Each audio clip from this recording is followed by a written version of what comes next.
నీకు అన్నీ వచ్చినోళ్ళలాగా నటిస్తున్నావా, లేకపోతే ఏమీ రానోళ్ళలాగా మిగిలిపోయావా?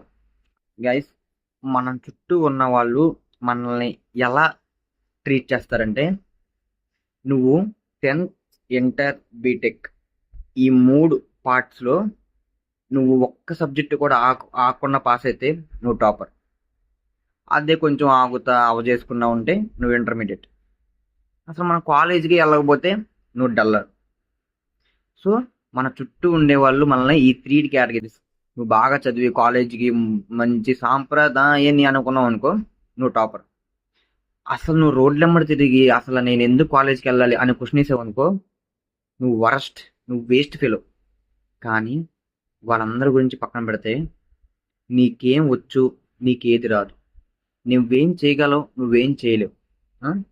నీకన్నీ వచ్చినోళ్ళలాగా నటిస్తున్నావా, లేకపోతే ఏమీ రానోళ్ళలాగా మిగిలిపోయావా అని నీకొక్కడికే తెలుసు. ఇప్పుడు నువ్వు చెప్పు, నువ్వు టాపర్వా, డల్లర్వా, ఇంటర్మీడియట్వా? కామెంట్ చెయ్యి.